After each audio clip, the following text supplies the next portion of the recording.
رب اشرح لي صدري ويسر لي أمري واحلل عقدة من لساني يفقه قولي ربي زدنا علما نافعا وارزقنا فهما واسعا اللهم صل على سيدنا محمد الفاتح لما أغلق والخاتم لما سبق ناصر الحق بالحق والهادي إلى صراطك المستقيم وعلى آله حق قدره ومقداره العظيم وأفوض أمري إلى الله إن الله بصير بالعباد أما بعد yang sama-sama Al-Fakir hormati, mobil khusus Bapak Ketua RW 07 yaitu Bapak RW Namin, mudah-mudahan beliau sehat walafiat, panjang umur, dan mudah-mudahan beliau selalu dalam keadaan taat kepada Allah Subhanahu wa taala. Amin amin ya rabbal alamin.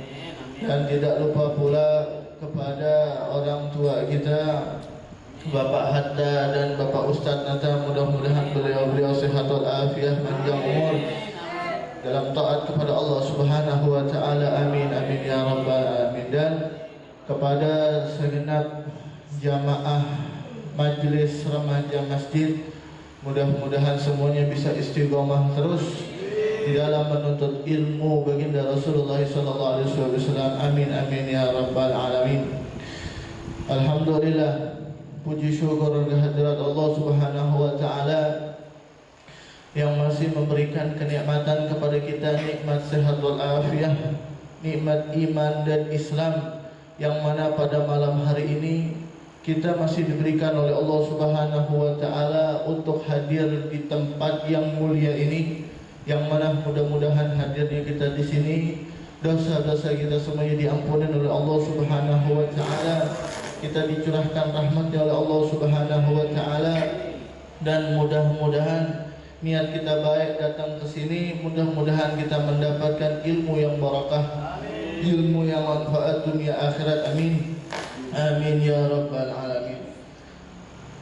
Alhamdulillah, pada malam hari ini kita bisa bermuajah lagi, bertatap muka kembali, yang mana niat kita satu, yaitu mengharap ridhonya Allah Subhanahu wa taala. Kita hadir ke sini untuk belajar ilmu agama, niatin untuk mendapatkan ridhonya Allah Subhanahu wa taala. Yang mana pada malam hari ini kita insyaallah akan mengkaji daripada kitab Nasaihul Ibad yang dikarang oleh Al-Imam Nawawi Al-Bantani. Ya, ini kayaknya udah lama, ya, udah ada sebulan kurang lebih yang hadir istiqomah, kurang lebih sebulan. Kalau yang datangnya setengah tahun sekali nggak tahu nih. Kayak gitu ya. Bismillahirrahmanirrahim. Qala al-musannifu, ya, qala al-musannifu, di sini kita sudah sampai di hadis ataupun makalah nasihat yang kelima. Ya, nasihat yang kelima. Kemarin di nasihat keempat itu dari sahabat Nabi sallallahu alaihi wasallam Sayyidina Utsman bin Affan. Sekarang di nasihat yang kelima, wal maqalatul khamisah, ya, nasihat yang kelima, an Ali bin Abi Thalib karramallahu wajhah, dari Sayyidina Ali bin Abi Thalib karramallahu wajhah. Ya, beliau mengatakan, beliau kenapa disebut dengan karramallahu wajhah? Ya, sahabat-sahabat Nabi yang lain kan radhiyallahu an, semoga Allah meridhoinya. Ya, Sayyidina Ali juga sama, radhiyallahu anhu. Tapi ada tambahannya, wa karramallahu wajhah, semoga Allah memuliakan wajahnya Sayyidina Ali. Kenapa bisa begitu? Karena Sayyidina Ali bin Abi Thalib ini semasa hidupnya itu enggak pernah mukanya itu, matanya itu dibuat maksiat kepada Allah. Di antaranya enggak pernah melihat yang namanya patung. Kalau zaman dulu, zaman jahiliyah, itu patung dibuat sesembahan. Ya, enggak pernah melihat patung berhala, enggak pernah. Dan enggak pernah melihat salib. Matanya tuh nggak dipakai buat nggak salib, jadi nggak tahu tuh bentukan salib kayak apa, nggak tahu. Memang nggak mau melihat, dijaga pandangannya sama Allah Subhanahu wa ta'ala, dan juga matanya itu nggak pernah melihat daripada kemaluannya sendiri.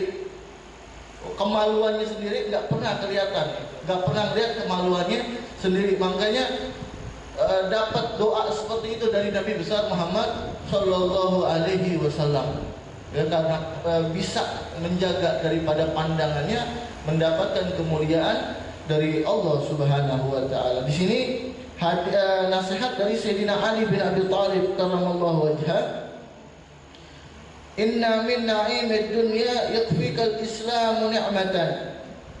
Sesungguhnya nikmat yang paling agung, nikmat yang paling agung di dunia ini yaitu adalah nikmat Islam.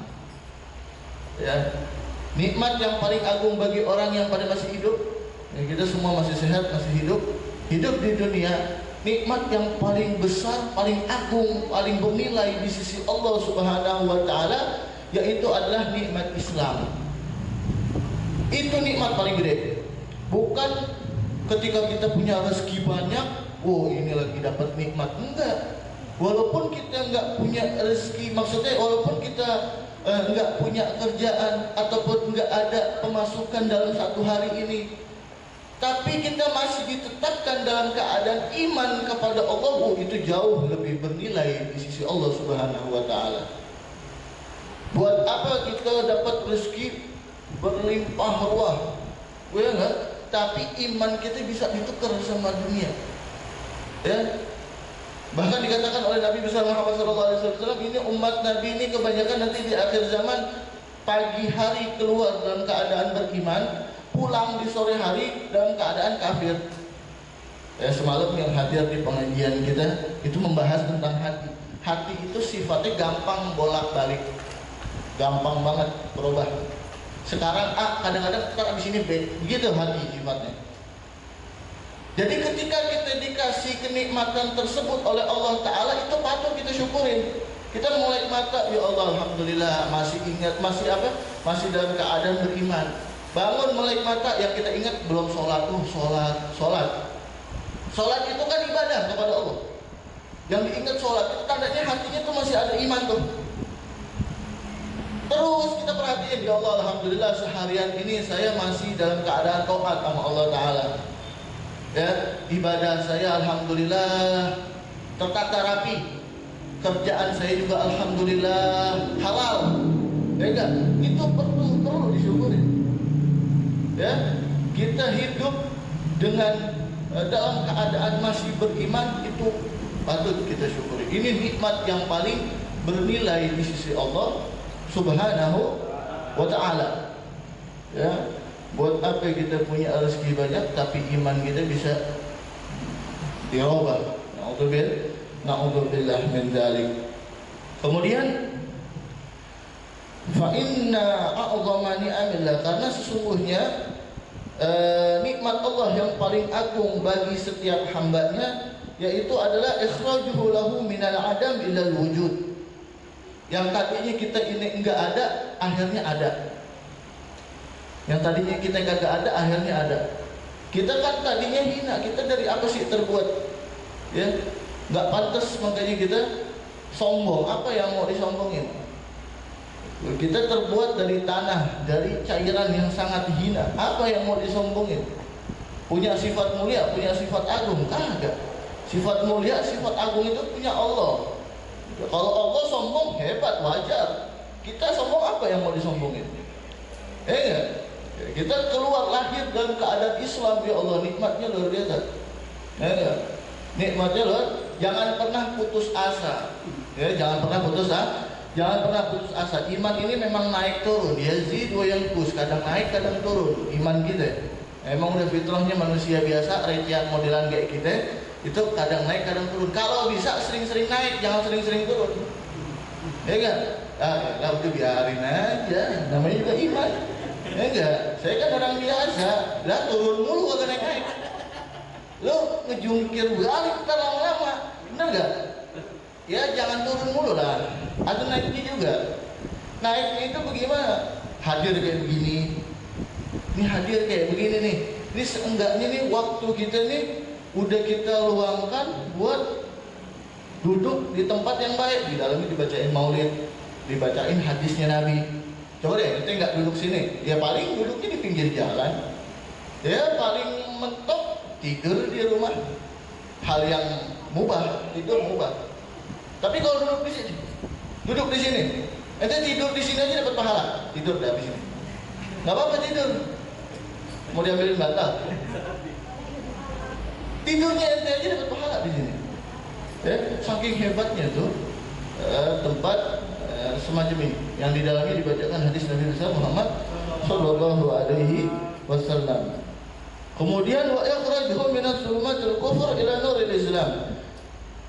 Nikmat iman Islam itu yaitu adalah dikeluarkannya kita dari kegelapan, gelapnya kekufuran kepada cahayanya Islam. Wah, sahabat Nabi itu berapa banyak sahabat Nabi yang awalnya itu dia kafir, tapi akhirnya dia masuk Islam, mati dalam keadaan husnul khotimah, bahkan kuburannya itu bersanding dengan Nabi besar Muhammad SAW.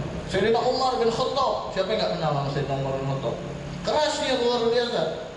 Dulu lahir dalam keadaan kafir.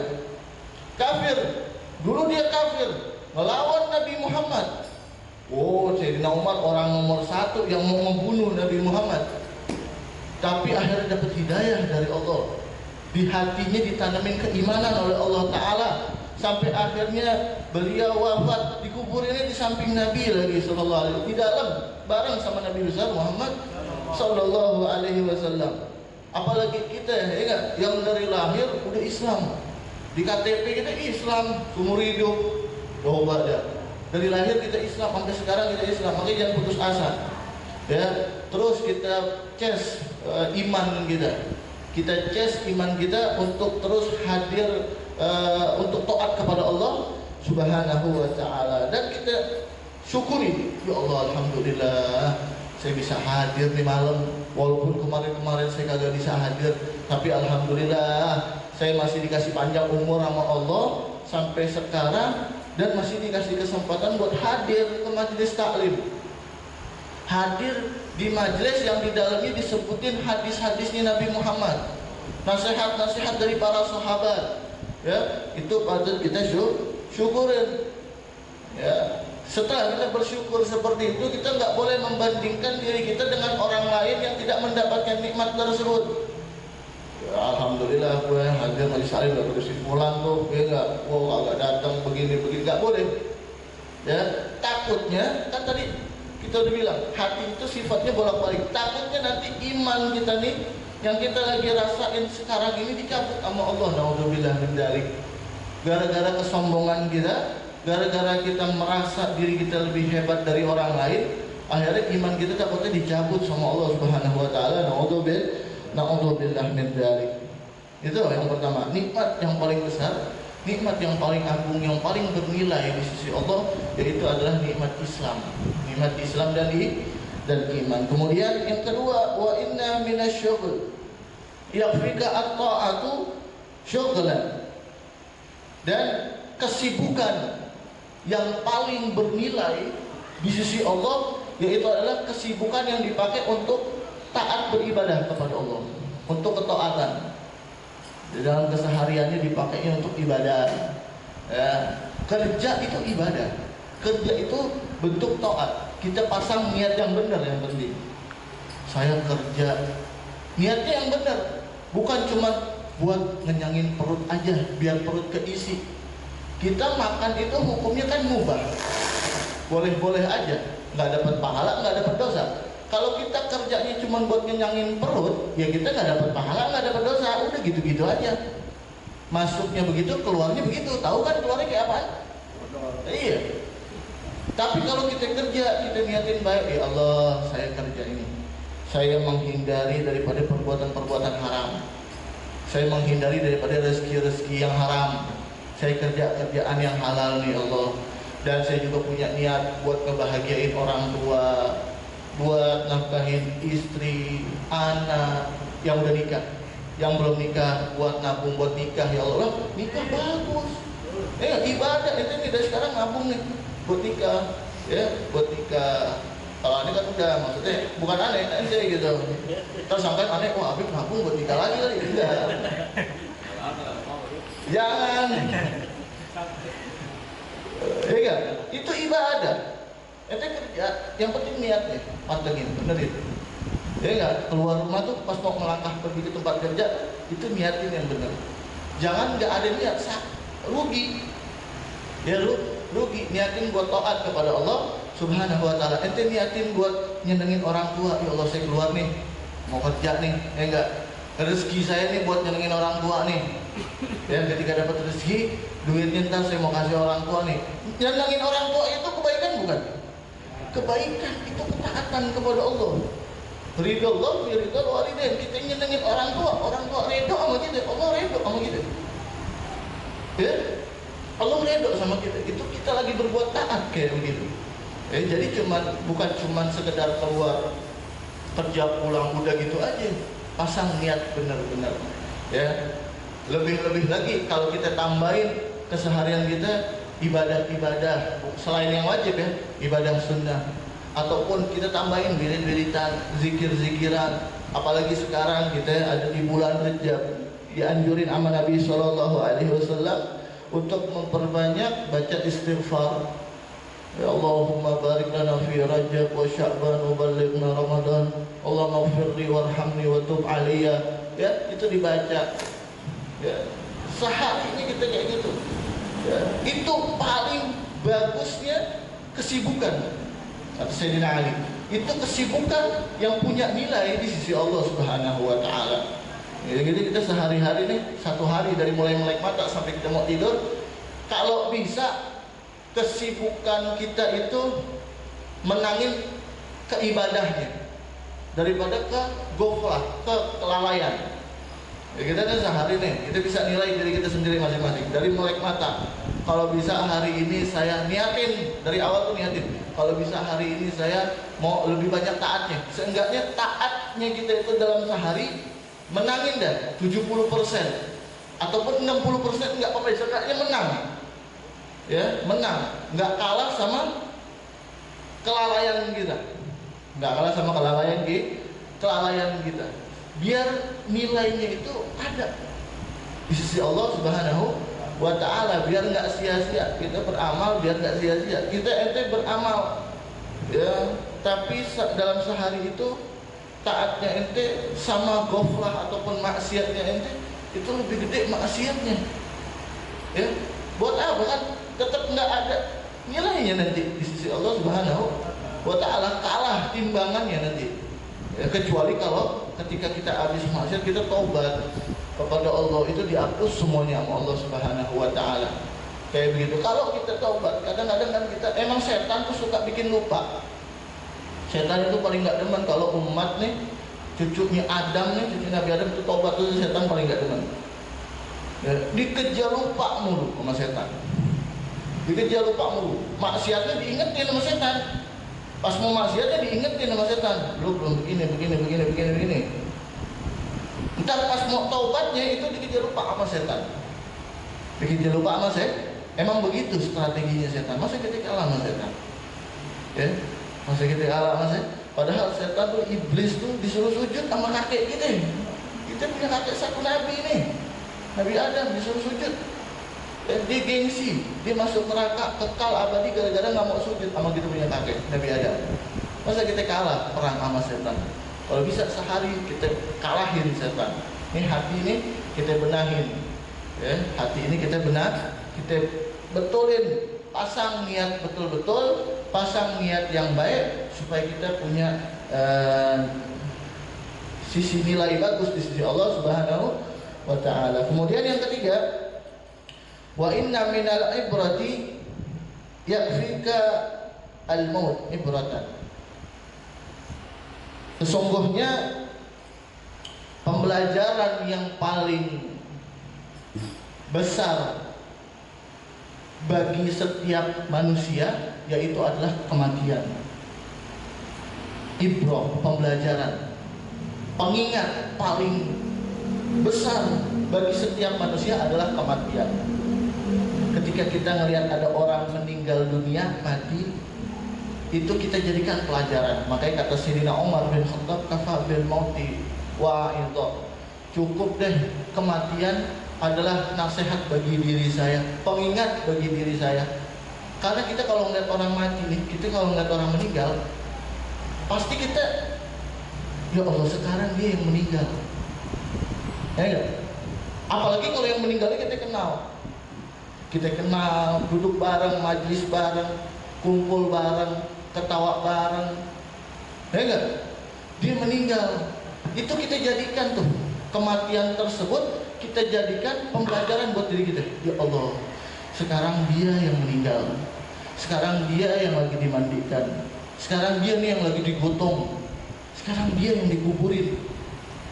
Pasti saya bakalan begitu tuh, cuman kan belum tahu kapan. Ini dia aja nih yang meninggal nih, dia juga tadinya nggak tahu dia meninggal kapan. Betul nggak? Ini orang meninggal emang dia tahu saya besok meninggal? Nggak tahu. Yang meninggal aja tuh sebelum meninggal dia nggak tahu dia bakalan meninggal besok, dia bakal meninggal nanti, dia nggak tahu. Sama kayak kita ini masih hidup, belum, nggak tahu kan kapan kita meninggal. Apa habis ini, apa besok, apa entar, apa tahun depan, kita nggak tahu. Makanya ketika ada orang meninggal dunia, itu kita jadikan pelajaran. Makanya bukan adab ketika ada orang meninggal dunia kemudian kita ketawa, cekikikan, seakan-akan kayak hidup selamanya, seakan-akan kayak panjang umur aja, ya. Panjang umur hidup selamanya, emang enak hidup selamanya? Yang lain pada modal, dia masih hidup sendiri aja. Ayo dah, lu mau ngapain hidup sendiri? Mau jualan apa? Gak ada yang beli. Mobil banyak juga mau narikin siapa? Diri baik. Kagak ada perempuan, kagak ada siapa, kagak enak hidup. Nabi Adam aja diri kagak enak, di surga lagi. Coba lagi kita di dunia hidup sendiri emang enak. Coba itu. Ya begitu. Kalau ada yang meninggal dunia, itu kita jadikan pelajaran.